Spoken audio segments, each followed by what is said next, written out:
may be or may not be, given how well the last guy cleaned the machine up when he was done. There might be a bunch of chips here from the last block that was bored, so make sure it's perfectly clean.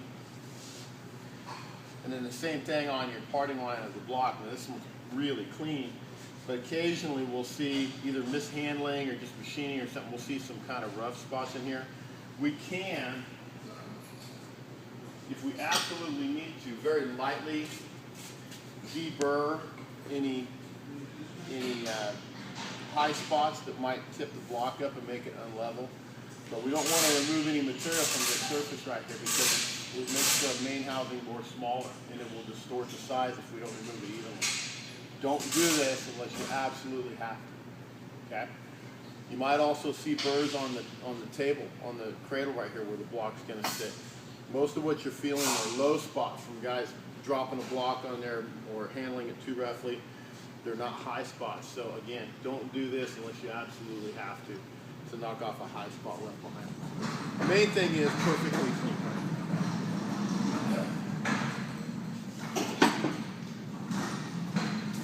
We set the block in there for the first time.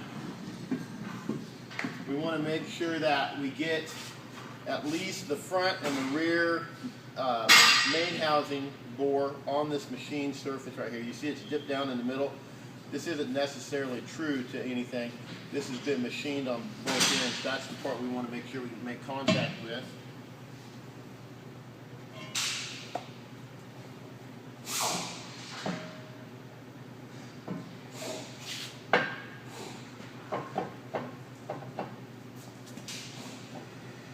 Make sure it's sitting down perfectly flat. It's on the parting line. It's on the machine portion of the cradle. And then what you'll notice is that you've got a little bit of movement front to back here. Just push it all the way to the back so that the block's kind of aligned this way. Okay, now that part's not super critical again on the inline stuff, but you can see if it was tilted one way or the other, if we rolled it over like on a V-type block, the block would actually be sitting in there unleveled from end to end.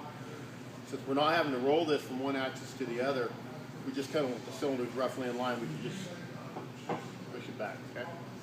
Now, these clamp bars right here are going to slide over and pinch down on the block to hold it in place.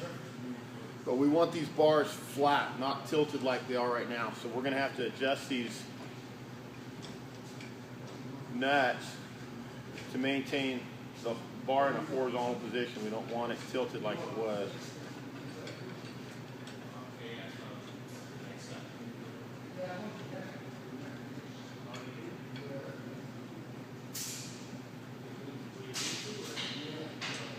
And in this clamp screw here, we want it tied up against the block. If we had it here and we started clamping down on it, we try to bend the clamp bar, put it up tight against the block so it's pinching down more on the block, okay? Last thing is we need these screws in as far as we can get them, but we don't want to block the bore. So we want to get a nice good bite on the deck surface of the block so we're not just grabbing it on the edge and trying to distort it. But we don't want to get so far in here where it's going to get in the way of trying to machine that cylinder. So we're going to leave it right about there.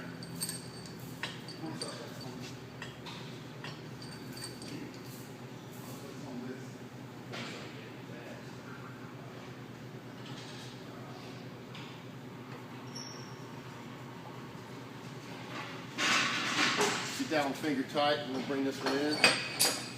So this one here, we've got even less area to work with than we do on that one, so we're going to have to be careful where we position it.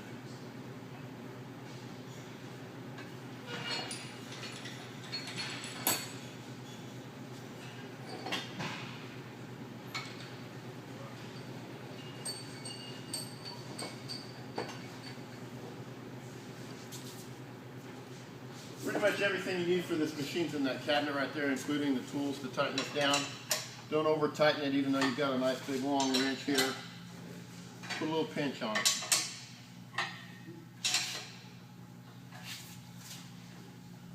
Okay, now, if you have the opportunity, I suggest that you deck your blocks before you bore it, because we can actually use the deck surface to rough in to get the level or the cylinders roughly where they need to be.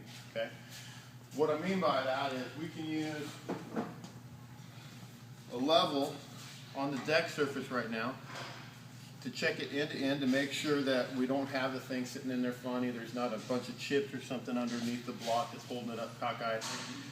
But if we're checking a block that was machined at the factory, there's not really a good guarantee that that deck surface has been machined parallel to the crank. It should have been, but it's not in most cases. And unfortunately, it looks like Moises's block is a good example of that. Or it could just be dirty.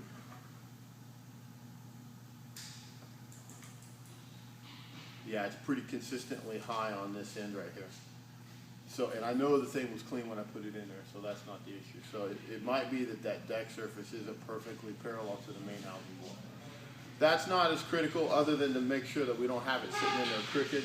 The main thing we want to look for here is front to back. Front to back is adjustable, remember, with that wheel right there. We're going to adjust it so we're intentionally high on the front side. In other words, we're going to adjust it so that the cylinders are high on the back side.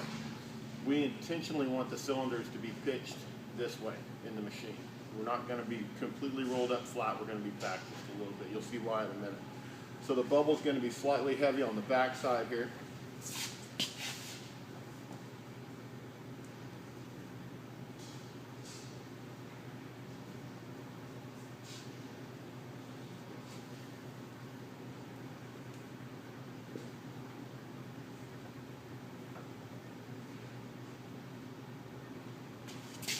Right about like that. Take a quick look at that.